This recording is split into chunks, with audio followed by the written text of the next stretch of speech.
Are your adductors holding you back from your best squat? Hey guys, welcome back. This is Grown and Healthy, the channel where we explore self-improvement through movement. Now, when you think of the weak points in your squat, how often do you actually consider your groin? You see, if you have apprehension in the groin, your body knows that, and your nervous system is going to try and limit your ability to actually get into the squat at full depth. And it will do this through signaling pain. Even before you actually get into the position, it will probably give you pain in the knee at this level. And then when you get here, it might give you a pain on the lower back. And these are all warning signals to show a lack of confidence in what you're trying to achieve. So the best way in which to mitigate this protection effort is to regress. For some people, they thought it was all about the lower back pain and it was all about the glutes and maybe even a TFL issue.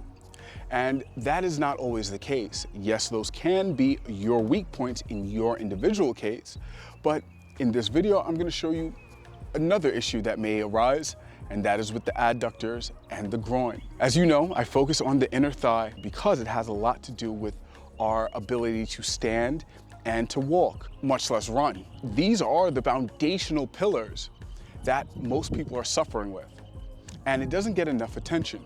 So that's why I bring it to light as often as I can. If you have a certain level of ability, you'll know, because as you get into a position like a horse stance, as you go lower, you'll again feel pain signals before you reach full depth. Depending on where that is, you might find that it is your inner knee, or you might find that it's actually at the groin itself. So when you feel this type of apprehension, what you should do is take a regressed version of this horse stance somewhat, and we're going to use the wall as a helper.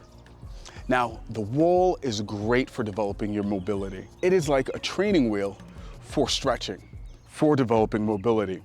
And as you can use the wall, you'll develop more confidence to then move away from the wall. And that's the goal. And once you're away from the wall, your issues should have dissipated by that point. So in terms of the groin and the inner thigh muscles, we're going to lay down. We're gonna bring our butt as close as we can to the wall, and then we are going to twist around. You can use your elbows to adjust, kind of walk towards the wall with your elbows. Lengthen your legs. Now this alone for a lot of people may be uncomfortable. And if you're at this point, then just rest here for about 30 seconds, 3 sets, until you start to feel comfortable. And what you want to do is you want to actually pull your butt into the ground by placing pressure onto your heels, as if you were to do a glute bridge, but not actually performing the effort, just putting the tension on the heels in that same manner. After holding that, then we want to slightly widen until you feel slight discomfort or apprehension, and then stay there. Don't move into pain. We're taking our time and we're finding our limit, and we're working at about 80% of our limit. 70 to 80% of our limit is good enough. Now that I've reached my limit, what I'm going to do now is perform a PNF. Find the sensation of my glutes by trying to squeeze my butt cheeks while being in this position. It should feel like the position that you see me accentuating with my feet, as if it was turning outwards. And we're gonna squeeze the glutes for 10 seconds, and then we're going to relax. And we're gonna find that we have entered a new range. We've developed a greater range, and you wanna relax into that. Squeeze again, 10 seconds. That it will drop down even further. And you wanna continue this for 3 to 4 rounds. So after that, we're then going to bring the legs in, bring them together in a butterfly pose. And again, we are going to bring the feet together and then press the heels down. Again, also pressing the butt into the floor simultaneously, as if we were to do a glute bridge. but without actually doing the motion of the glute bridge. So we're just applying pressure against the wall. And what we want to do is, as we're applying that pressure, we want to bring the knees towards the wall, and we're going to hold that for 10 seconds.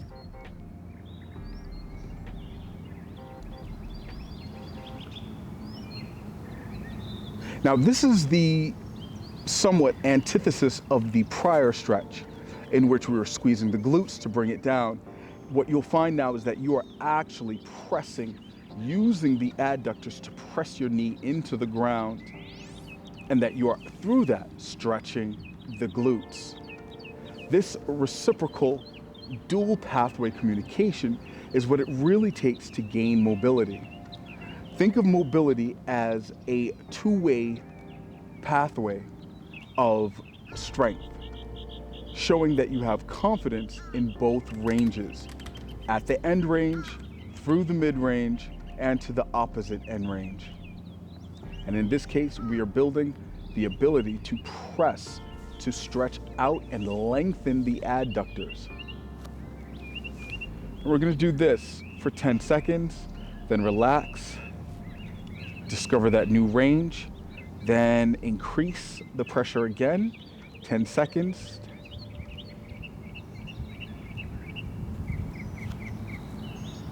And then relax, increase the pressure again.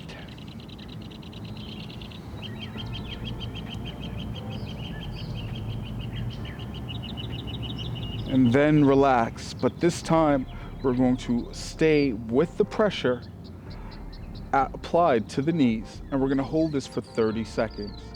This should be a light pressure of 40 to 60%, just enough to place pressure on the wall with your feet. Keep your stomach, your core aligned.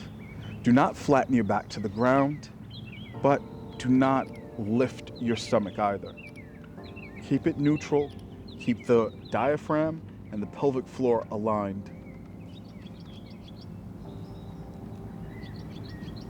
And then relax. The next, I will place one foot, then the other foot, as close as I can, while maintaining the natural lumbar curve of my lower back. So all I should be feeling is the top of my butt, top of the glutes, on the surface, and my feet should be flat on the wall. And then I'm going to take one leg, extend it, and then let it slide across the wall. And we're going to hold this for 10 seconds. And as we get acclimated to the sensation, then we're going to engage in squeezing your TFL, or the glute medius is a better way of putting it. And we're going to squeeze that as far as we can, 10 seconds, 10, 9, 8, 7, 6, 5, 4, 3, 2, 1. Then let it lower and continue.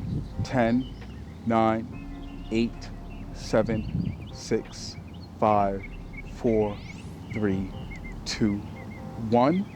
Do this extension 2 more times.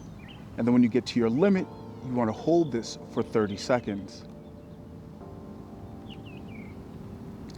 Think of maintaining your foot alignment.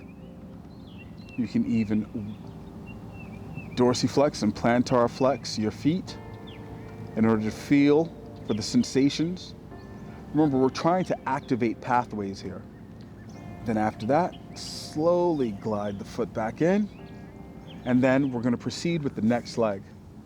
Directly in front of the torso, the knee right in front of its half of the chest, and then slowly, you can even drag your foot against the wall to guide yourself and to allow you to find your limit safely without strain.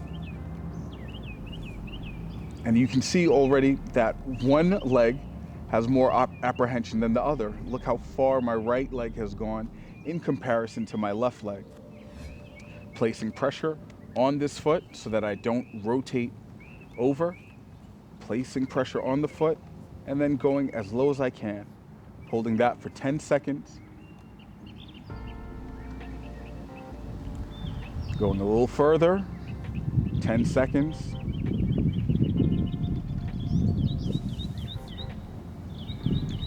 And 2 more times to find the limit. And then we're going to hold. In part of your discovery, you may think of actually pulling this knee, the supporting knee, laterally to feel for any sensation. We're trying to get in tune with the body while we're doing this. We're trying to discover where the choke points are in our mobility. Then after 30 seconds, slowly bring it back to the center and relax here for another 30 seconds to relax yourself and to bring you back to your center. This is a great position in which you can engage in meditation or just relax. Or for most people, you can use this time to scroll on social media. But nevertheless, the time spent doing this and actively participating in it by performing the PNF activation will go a long way in helping you develop the mobility that you want or that you need.